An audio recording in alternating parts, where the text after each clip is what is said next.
Bobo ka. Tanggap ko yun. Pero kailan ka pa nag-drugs? Ibang trip to. Bad trip! Hoy, bilisan mo. Nagmamadali kami. Ano ba? Uy, huwag kang ganyan. Computer yan, di sasagot sa iyan. Tatanggap-tanggap ng trabaho. Bagal-bagal naman kumilos. Bilisan mo! Nyo, kung gusto mo mukhang tanga, pabayaan nyo. Buhay na yan. Baka gusto na ito magpatawa. Tawa ka tayo, Tawa. Pag hindi mo binilisan, hahalikan kita. Hoy! Pwede ba? Akala mo madali itong trabaho ko? Sige nga, ikaw nga magalang. 3, 4, oh, yan na oh. Parang 4,000 lang yung winidraw. Parado. Thank you. Next! Wala na sila, pwede na tayo mo po. Usap-usap tayo dito. Pare, pera lang pala ang problema eh. Umalis ka muna, bumili ka ng soft drinks para sa amin, sa malayo. May pag-uusapan kami dito na hindi mo dapat marinig eh. Sige. Yan, kailangan mo sulisita. Uy, ano ba yung pag-uusapan nyo? Hala, narinig niya. Kasi ang lalakas ng boses ninyo. Ganito na lang, sige.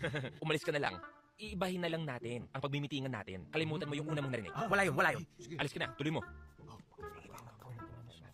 Teka, ano naman yung bago nyo pag-uusapan? Magtutulong-tulong kami para makakuha ng pera. At ibibigay namin sa'yo. Yung para sa'yo. Naiya pa rin ako eh. Pero mas okay na yun kasi sa una, mas nakakaya yun. Alas 3 pa lang, 3:50 ang dismissal nila. Hoy, kung makapag-alala ka, parang meron kang anak na sinusundo dito ah. Kaming apat na tatay dito, wala kang anak.